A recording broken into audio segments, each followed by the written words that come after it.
In last week's video, we focused on our house hunt, which took us the better part of a month. During that time, we had quite a few new, not-so-Indian dining experiences that were first for us. So today, the all-American diner, Startbucks in India, and Desh Mex! All that and a bunch of other randomness. What the heck is that? Today on American Indian. Wait. What festival is it now? We're an American family living in India. We love food, film, language, culture, and making new friends. Join our adventures from America to India and beyond. So, what are you doing today? Going to MBIS, my new school. So, are you excited? I've never been on the bus before, so I'm very scared about going on it. It'll be fine.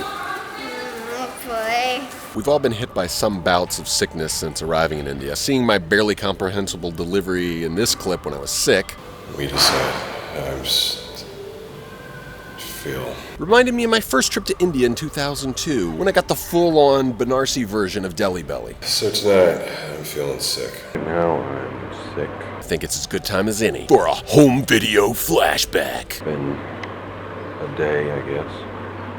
A little over 24 hours. Typical traveler stuff, I suppose. We're gonna make it. Just feel really tired. Like 3 days later, still kind of sick. Well, a lot better now. I had a seizure 3 days ago at this very table, and they took me to the hospital, and I don't know what was wrong with me. They don't know what was wrong with me. I spent 3 days in an Indian hospital. Interesting experience. I haven't even really spent that much time in an American hospital. Man, I gotta break my tripod out. This is starting to get uncomfortable. Still unpacking, okay, people? It's gonna take a little while. Anyways, back in the present, me and Melissa decided to face sickness with a bit of Chinese food and film. Melissa opted for the nuclear waste. It is exotic vegetables in a green Thai curry sauce. Oh, that's what that is. Okay. I decided to watch Chupke, one of Melissa's favorite Bollywood films. Chupke,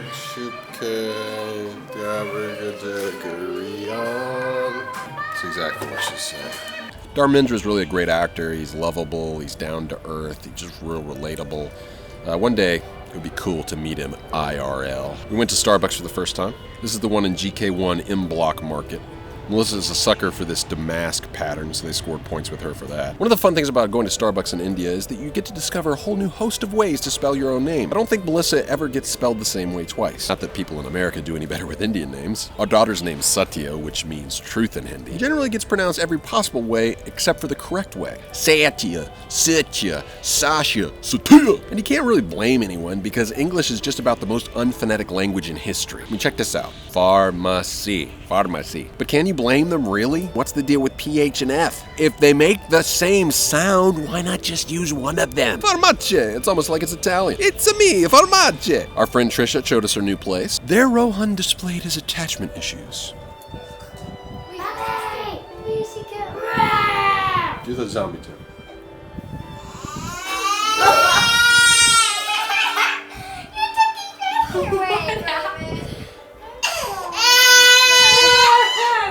Move over Maggie Simpson, Rohan will bust your face for that pacifier. Trisha's place is quaint and cozy and has a direct view from the terrace of a 600-year-old monument. Eat your heart out, LA, NY, DC. I don't see any 600-year-old monuments outside your front door. What? I present to you the incredible swinging pigeon in GK1M block for one afternoon only. Indian friends, 2 questions. What does this statement mean? Hum do hamare do. We give our two. And what is this? They have to be some species of fly, mosquito maybe? Why are they swarming near objects? What is going on here? It's not just doing it was a swirling mess of something living. And they were like collecting on the sides of big billboards or trees all the way along the D&D flyway across the Yamuna. Back in America, we get swarms of mayflies, and that's pretty crazy. Cue home video flashback numero dos, making up for lost home video flashbacks that were supposed to be in the previous 2 episodes.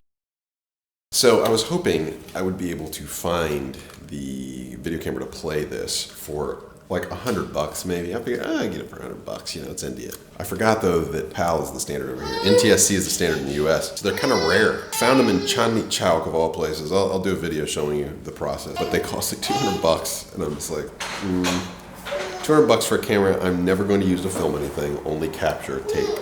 So I'm probably going to be doing these. I was hoping to do them. I've got like 30 of these tapes. There's some fun stuff from the past, but it's just not. So if you help fund the show, I can buy that. if you want to see some family flashbacks. Back to regularly scheduled video. If you live in New Delhi and need some car detailing, may I recommend Cute Car Care. Actually, I just thought that was a fun name for a company, Cute Car Care. The irony is I took that picture weeks ago, back up in another area of Delhi, before I picked out a place to live. And Cute Car Care actually happens to be just down the road from the place we moved to. So good job, Cute Car Care. Not only did you craft some fun alliteration there, but that ended up being some pretty good marketing, because now you're getting like dozens of international views. Marketing win. Speaking of our place in Kalkaji, check this out. Between the ground and first floor and the stairwell of our house is this magic eye. How long has it been since you've seen a magic eye? I think it is. It's not just a pattern, is it? If it is a magic eye, can you figure out what it is? It'd be kind of hard because it's like off kilter, so man, you're really gonna have to do some straining to figure that out. Satya went to her new school for the first time. She got all cuted, fashioned up, the book bag of her own name. So how'd it go today? First day of school. 2 thumbs up. Did you have any principal's trouble awesome. celebrating with a bit of Cadbury's there, eh? Check out these shoes, dude's styling. Here's the matching turban. Man, it'll be cool if you get the turban and the shoes together. I got into a debate with an auto-wallah. So, बताए 33 रुपया प्रति kilometre. Okay, कितने का? बताए सच. You're going to pay for your naivety. I mean, when you think about it as a foreigner coming over here, it really is pretty petty, arguing about 40, 60 cents, or even $1. Because I'm getting ready to go into a restaurant and spend in one meal what a lot of these guys I'm arguing with don't make in 2 days. So am I whining that he's cutting into the amount of dessert that I'm going to be able to have, but I'm still going to have anyway, even if he does cheat me? It's pretty messed up, really. It just reveals human nature. It's not even like survival of the fittest. It's I'm willing to lay your survival on the line for my own pleasure. It's not even Darwinian. That's just petty. Just so you know, in my opinion, living in India forces me to examine myself more. I think in some ways it's easier to ignore the cancer burning at the core of humankind when you're in a fully first world setting with fully first world problems, because it's out of sight, out of mind. You're not having to deal with it every day. If you are, it's through a TV screen that kind of sanitizes it, and you can forget about it and go back to doing whatever. It's not that these problems don't exist in America, but we find ways to gloss over them and hide them with costs that aren't immediately apparent. It's very easy for the first world inhabitant to wax eloquent about the scourge of poverty and how to beat it when we're holed up behind the walls of Prospero's palace. Well, that was a downer. Speaking of America, Exactly what it's like.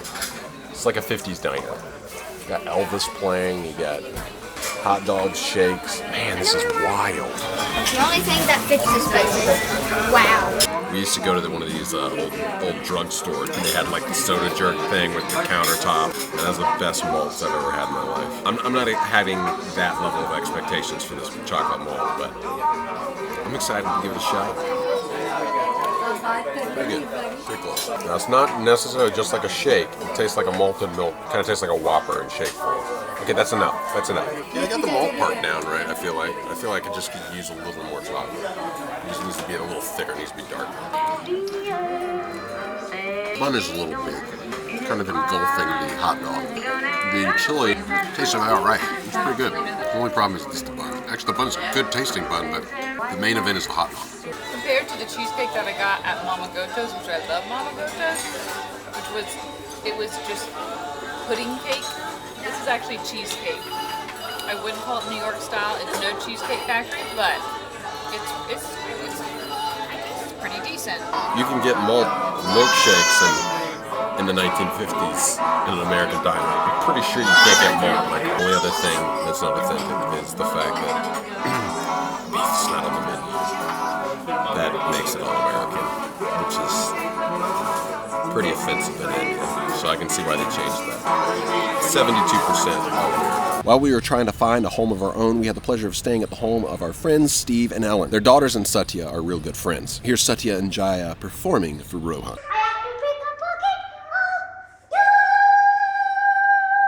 While staying at their house, Ellen cooked some amazing food. And the best of them all was when Ellen took leftover Malai tikka chicken from Al-Aziz's Biryani Corner and made Desh Mex. Cue home video flashback numero 10. So you just take rajma chawal, put it inside the paratha with salsa, and you've got Desh Mex. It's a whole new fusion food that's awesome. Oh man, think of the possibilities. Desh Mex. A year ago, I predicted the merging of Mexican food with Indian food would be awesome, and Ellen hath proven my prophecy true. You're having Desh Mex? So does it work? Desh Mex. Does it work? Is Desh Mex work? It's awesome. Amazing. So have you you've coined a new food? Yeah. I plan to be famous. So what do we got here? We've got chicken enchiladas. Made out of Malai Chicken Malai Tikka and Prata. and paratha. and tandoori chicken. It's the answer to all the world's problems. You've got America, Mexico, and India in one dish. It's like the United Nations on a plate. It's the United Nations on a plate. This is amazing. This gets not the open mouth smile, not the XD. This gets the. That's what it gets. Congratulations, Ellen. Cheers. Ellen's Coalition. Ellen's cool. Preemptive strike on hunger. Desh Mex, so what are you waiting for? Get some Malai or tandoori chicken or plain old chicken tikka and make a burrito, make an enchilada, make a chimichanga. You will never be the same again. Next week on American Indian, the name replaced Metro Station gets an upgrade. Rowan battles evil with cuteness and the best donut ever. If you like coconut and your name's Fortsies. All that and more on the next edition of American Indian. Next week on American Indian, wow, my leg is asleep. I've been sitting here like for 20 minutes with my leg as my tripod. It's like life is coming back into my leg and it's killing me. Leg, why are you doing this to me? It's quite an interesting metaphor, you know, in order for your leg to be usable again, it feels terrible. I'm such a wuss. Played basketball yesterday. Guys in the co-working space, you'll learn about that in about 2 months. First day in the office, we went out and played basketball. It's like, oh, I'm playing against Indian guys. Psh, I'll show these guys. That's what we call ethnocentrism. I got owned. There was a street ball. A guy elbowed me right in like pelvis. It's not going to happen next time, boys. It's not going to happen. My shots are so ugly looking. It's just going to, it's frightening. It's going to be like Medusa. It's going to turn you to stone. And then while you're stoned, I'm going to cross over right past you and dunk. Actually, I can get my knuckles above rim on that thing. White boy can jump. It's 9 foot. Ought to be able to dunk. He's like, I want my arms out. They want your arms in. He's just laughing. He's just going. Oh well. Start strangling you.